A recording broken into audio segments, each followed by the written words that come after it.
Hello, friends, and welcome back to Stories About Entitled People. We begin our video with a story in which a waitress was overly upset about the tip. But before we begin, don't forget to subscribe to our channel if you're new here and turn on notifications so you don't miss a new video every single day. Here we go. Your tip is crap. It's worthless here. So I recently went to Prague to spend New Year's Eve there with my girlfriend. The first day there, we went to eat at this restaurant that had amazing reviews on Google and TripAdvisor.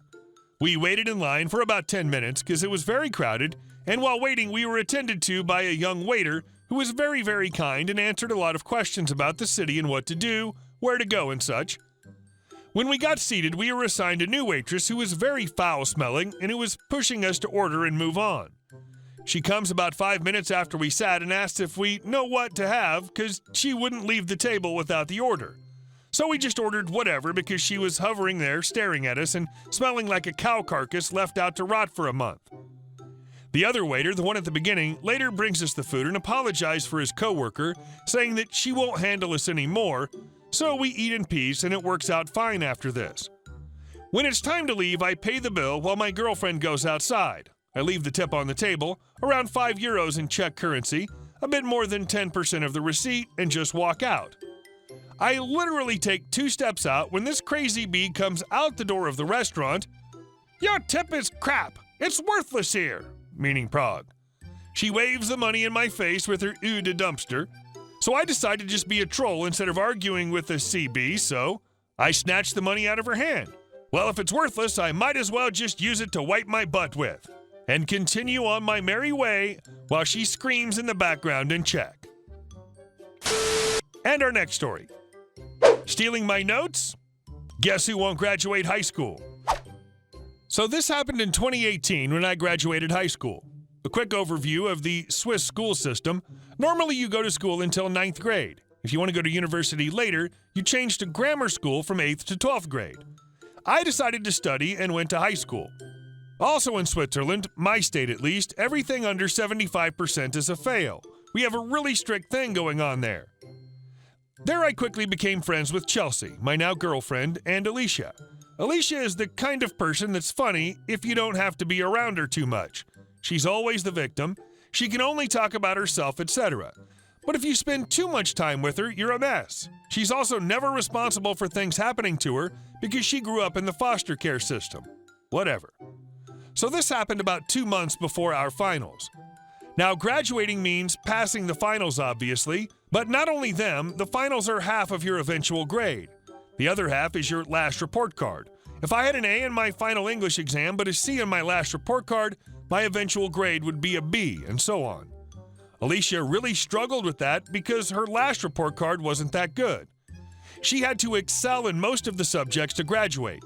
So you would think she would write as many notes as possible and study pretty early, right? Nope. She procrastinated until 2 months before finals while Chelsea and I studied our butts off. Now, I always was the girl who offered her notes in our class group chat in case someone was interested. This gets important later. We had a fairly long list of things we had to be able to use in math, and I wrote notes for every single topic and kept it in a folder in my locker. Only put some of them on the group chat, just when someone was asking about a certain topic. One day I went to my locker and they weren't there. I was freaking out. I spent weeks writing them. I looked for them an entire week and had approximately 3 panic attacks because I thought I wouldn't pass now, and I had to do it all over again. That's when Alicia casually told me that she took them the other day when I asked her to get a book from my locker. She actually hadn't planned to tell me at all because it's not like you need them anyway. You had them long enough. If you didn't make copies, it's not my fault. The blatant entitlement was enough for me to come up with a plan. A vicious plan. Not only had she stolen the notes, if I hadn't bothered her so much with it, she wouldn't have even told me she'd taken them. She was only a high school friend anyway, and I knew I'd never do anything with her again once we graduated, so frankly, I didn't give a single crap about what would happen to her. Her entitled, self-centered way was enough for me to finally burst. I apologize for making drama. It's okay. You're just like that sometimes. I was about to lose it. And just continued on my school day. Now Alicia kept calling me about notes, etc., even before that, especially my notes for various books. She'd chosen the same book so she didn't have to study extra.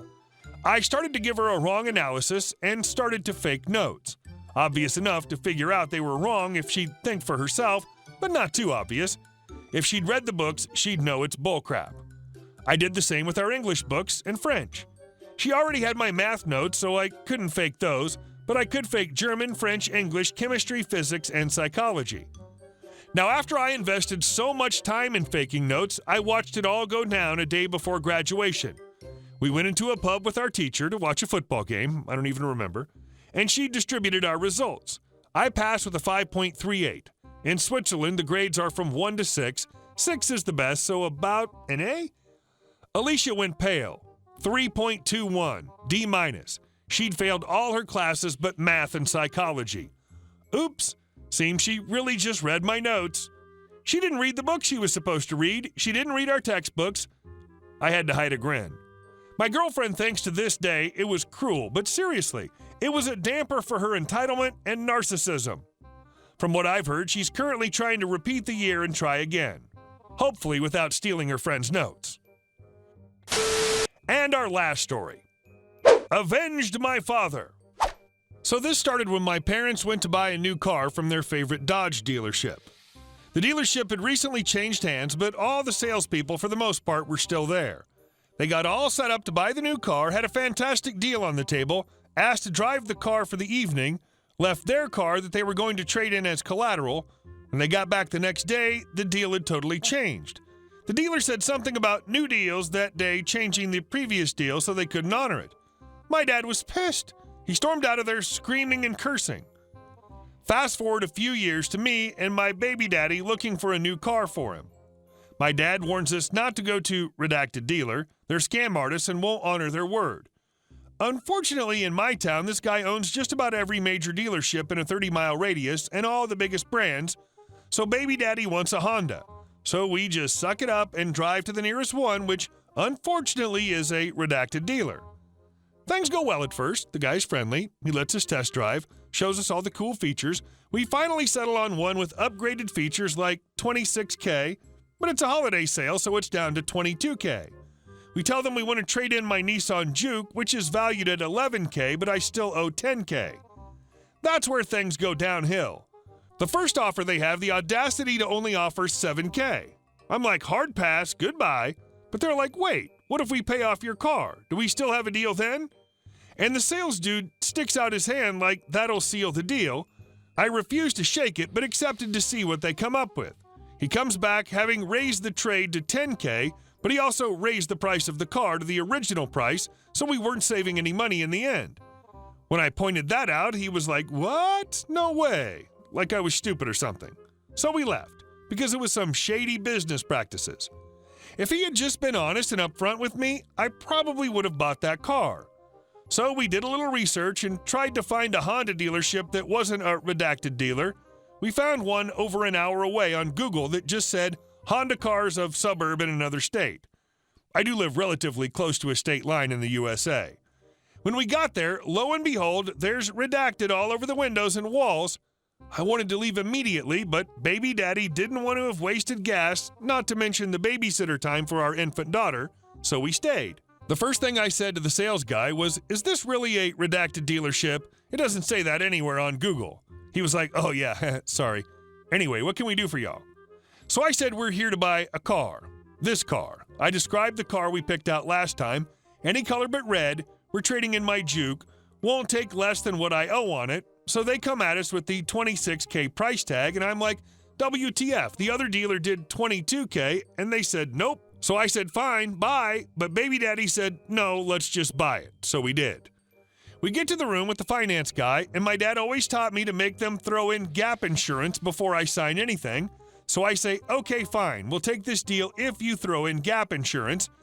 And I didn't even get the word insurance out of my mouth before this creepy, perfectly white-toothed D-bag finance guy literally sticks his hand in my face and says, we don't do that, in a loud, booming voice. As a woman, I was terrified, but I still managed to squeak out something along the lines of, that's a lie. Like, honestly, what kind of car dealership doesn't offer gap insurance? Then he goes, ma'am, don't question my integrity. At that point, I just stopped. Well, since baby daddy was the one buying the car, I just shut up and let him sign his life away, except I wouldn't let him buy any add-on packages from that D-bag, and got up and left when he was done. They kept my car, and we drove home in his new one. Couple days later, they paid off my juke. Thanks for the credit score boost. But then they started blowing up our phones. They started sending letters every day. Apparently, one of the things baby daddy signed was the right to buy the juke. But he didn't have the rights to sell that car. I did. They needed me to sign because without my signature, they don't have my permission to sell my car. Technically, because I didn't sign that paper, the car is still mine. Their calls and letters have been begging me to come down to sign or to go out of my way on one of my days off or on a lunch break and find and pay a notary for their screw-up? Yeah, no, I don't think so.